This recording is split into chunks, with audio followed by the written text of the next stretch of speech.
안녕하세요. 사연TV입니다. 오늘 이야기의 주인공은 서울 은평구에 사는 78세 박영자 할머니입니다. 영자 할머니는 6개월 전 남편 김철수를 암으로 잃었습니다. 50년을 함께한 남편이 떠나고 혼자 남은 집은 너무 적막했습니다. 자녀들은 모두 외국에 살고 있어 자주 볼 수도 없었습니다. 외로움을 달래기 위해 영자 할머니는 동네 노인정에 등록했습니다. 새로운 친구들을 사귀고 프로그램도 참여하며 활기찬 노년을 보내고 싶었습니다. 첫날 노인정 관장 이현수가 반갑게 맞아줬습니다. 시설을 안내하고 다양한 프로그램을 소개했습니다. 한글 교실, 노래 교실, 요가, 탁구 등 다채로운 활동이 있었습니다. 영자 할머니는 기대에 부풀었습니다. 점심시간에 식당에 들어가니 40여 명의 어르신들이 식사 중이었습니다. 영자 할머니는 빈자리를 찾아 앉으려 했습니다. 그런데 한 테이블에 할머니 한 명이 차갑게 말했습니다. 여기는 자리가 있다고 다른 데 앉으라고 했습니다. 그 할머니는 82세 최순덕이었습니다. 노인정에서 10년째 활동하고 있는 최고참이었습니다. 순덕 할머니 주변에는 늘 45명의 할머니들이 앉아 있었습니다. 영자 할머니는 기분이 좋지 않았지만 첫날이니 그러려니 하고 다른 자리로 갔습니다. 며칠이 지났습니다. 영자 할머니는 노래교실에 신청했습니다. 그런데 다음날 관장이 난처한 표정으로 말했습니다. 정원이 이미 찼다고 다음 기수를 기다려야 한다고 했습니다. 이상했습니다. 분명 신청할 때는 자리가 있다고 했는데 말입니다. 일주일 후 노인정 식당에서 영자 할머니는 옆자리 할머니와 이야기를 나눴습니다. 76세 서미자 할머니였습니다. 미자 할머니는 조심스럽게 말했습니다. 여기 노인정에는 보이지 않는 규칙이 있다고 최순덕 할머니와 그 친구들 눈밖에 나면 힘들어진다고 귀띔했습니다. 영자 할머니는 믿을 수 없다는 표정을 지었습니다. 노인정에 무슨 파벌이 있냐고 반문했습니다. 하지만 미자 할머니의 말은 사실이었습니다. 며칠 후 영자 할머니는 탁구 교실에 참여했습니다. 공을 치다가 실수로 옆 코트로 공이 넘어갔습니다. 그곳에는 순덕 할머니가 있었습니다. 영자 할머니는 죄송하다고 사과하며 공을 주워갔습니다. 그런데 순덕 할머니가 비아냥거렸습니다. 새로 온 사람이 주제도 모르고 설친다고 중얼거렸습니다. 영자 할머니는 기분이 상했지만 참았습니다. 그날 이후 이상한 일들이 벌어지기 시작했습니다. 식당에 가면 자리가 없었습니다. 분명 빈자리가 있는데도 순덕 할머니 파벌 사람들이 가방을 올려놓거나 자리를 맡아놨다며 못 앉게 했습니다. 프로그램 신청을 하면 순서가 밀렸습니다. 관장에게 물어봐도 애매하게 답변을 회피했습니다. 락커에 두었던 개인 물건이 사라지기도 했습니다. 수건, 물병, 심지어 신발까지 없어졌다가 엉뚱한 곳에서 발견되곤 했습니다. 가장 힘든 건 뒷담화였습니다. 영자 할머니가 지나갈 때마다 순덕 할머니와 친구들이 수군거렸습니다. 목소리를 낮췄지만 일부러 들리게 말했습니다. 새로운 주제에 잘난 척한다. 옷도 화려하게 입고 다닌다. 돈 자랑하는 것 같다는 등의 말들이었습니다. 영자 할머니는 아무것도 하지 않았습니다. 그저 깨끗한 옷을 입고 예의 바르게 행동했을 뿐인데 시비가 붙었습니다. 3개월이 지나자 영자 할머니는 우울해졌습니다. 친구를 사귀러 온 노인정이 오히려 스트레스의 원천이 되었습니다. 노인정 가는 것이 두려워졌습니다. 하지만 집에만 있자니 외로움은 더 컸습니다. 영자 할머니는 계속 노인정에 나갔지만 점점 말이 없어지고 위축되었습니다. 어느 날 영자 할머니는 화장실에서 누군가 우는 소리를 들었습니다. 조심스럽게 다가가니 77세 김옥순 할머니였습니다. 옥순 할머니는 눈물을 닦으며 괜찮다고 했지만 영자 할머니는 알 수 있었습니다. 자신과 같은 처지라는 것을 말입니다. 두 사람은 조용한 곳으로 자리를 옮겼습니다. 옥순 할머니가 조심스럽게 이야기를 꺼냈습니다. 자신도 6개월 전에 노인정에 왔다가 순덕 할머니 파벌에게 찍혔다고 했습니다. 이유는 한명숙 할머니가 부탁한 심부름을 거절했기 때문이었습니다. 그 후로 집단 따돌림이 시작되었고 지금은 노인정에서 말 한마디 걸 사람이 없다고 했습니다. 영자 할머니는 분노했습니다. 이게 말이 되냐고 7080대 어른들이 무슨 중학생도 아니고 집단 따돌림을 하냐고 항의했습니다. 그날 저녁 영자 할머니는 써미자 할머니에게 연락했습니다. 미자 할머니도 1년 전 비슷한 일을 겪었다고 털어놨습니다. 새 할머니는 만났습니다.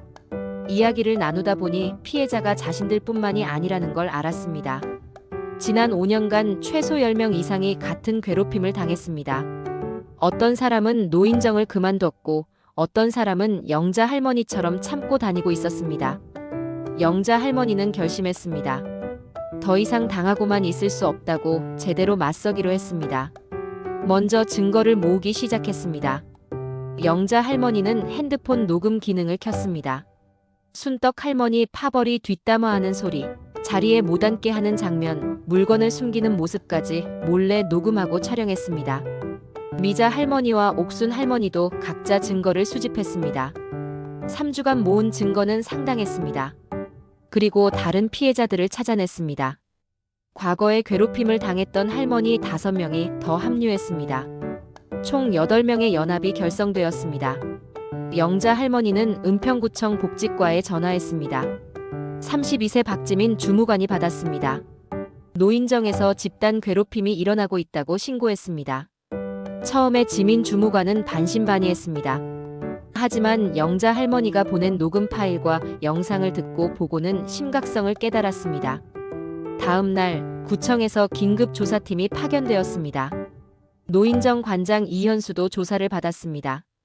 그는 순떡 할머니 파벌의 눈치를 보느라 제대로 관리하지 못했다고 시인했습니다.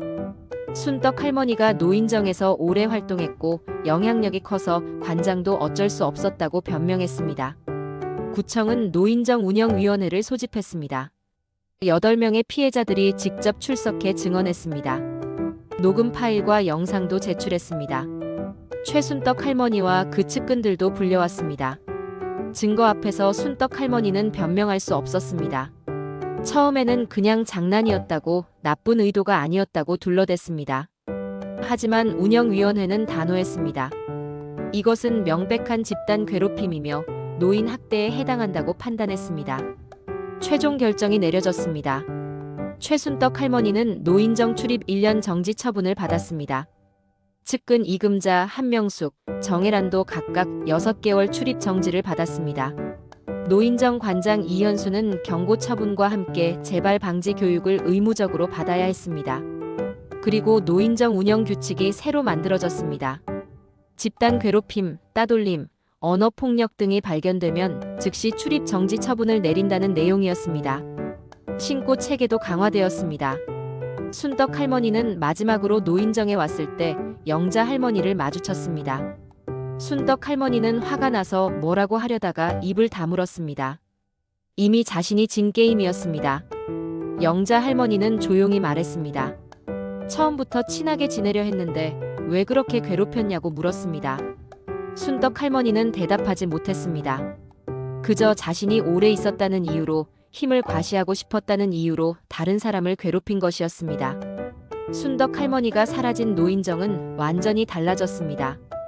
분위기가 밝아졌고 사람들은 자유롭게 이야기하고 웃었습니다. 새로 오는 사람들도 편하게 적응할 수 있었습니다. 영자 할머니는 이제 노인정에서 가장 활발하게 활동하는 사람 중 하나가 되었습니다. 노래교실도 다니고 탁구도 치고 친구들과 수다도 떨었습니다. 미자 할머니와 옥순 할머니도 마찬가지였습니다. 세 사람은 이제 가장 친한 친구가 되었습니다. 관장 이현수도 달라졌습니다. 이제는 어떤 파벌도 용납하지 않았고 모든 어르신을 공평하게 대했습니다. 1년 후 출입 정지가 풀린 순떡 할머니가 다시 노인정에 나타났습니다. 하지만 예전의 권력은 없었습니다. 측근들도 흩어졌고 아무도 그녀를 따르지 않았습니다. 순떡 할머니는 조용히 구석에 앉아 혼자 식사했습니다. 영자 할머니는 순떡 할머니를 보며 생각했습니다. 권력은 영원하지 않다는 것, 다른 사람을 괴롭히며 얻은 자리는 언젠가 무너진다는 것을 말입니다. 몇 주 후 영자 할머니는 순떡 할머니에게 다가갔습니다. 함께 점심 먹자고 제안했습니다. 순떡 할머니는 놀란 표정을 지었습니다. 왜 자신에게 그러냐고 물었습니다. 영자 할머니는 조용히 말했습니다. 이미 끝난 일이라고, 이제는 모두 새로 시작하자고 말했습니다. 순덕 할머니는 처음으로 진심으로 사과했습니다. 자신이 얼마나 잘못했는지 1년간 혼자 있으며 깨달았다고 했습니다. 두 사람은 그날부터 조금씩 대화를 나누기 시작했습니다. 친구가 되진 못했지만 최소한 서로 인사는 하는 사이가 되었습니다. 여러분, 나이가 들어도 사람은 변하지 않습니다. 학교에서 왕따를 시키던 사람은 노인정에서도 같은 짓을 합니다. 권력을 휘두르고 약자를 괴롭히는 사람은 어디에나 있습니다. 하지만 중요한 건 맞서는 것입니다. 오늘 이야기의 영자 할머니처럼 용기를 내서 증거를 모으고 연대하고 신고하는 것입니다. 노인정은 노년의 즐거움을 위한 곳이지 누군가의 권력 놀이터가 아닙니다. 만약 여러분이나 여러분의 부모님이 노인정에서 괴롭힘을 당하고 있다면 참지 마세요. 증거를 모아서 구청에 신고하세요. 나이가 많다는 이유로 부당한 대우를 참을 필요는 없습니다. 영자 할머니는 78세에 인생의 새로운 친구들을 만났고 부당함에 맞설 용기를 보여줬습니다. 여러분도 할 수 있습니다. 사연TV였습니다. 구독과 좋아요, 알림 설정 부탁드립니다. 다음 이야기로 또 찾아뵙겠습니다.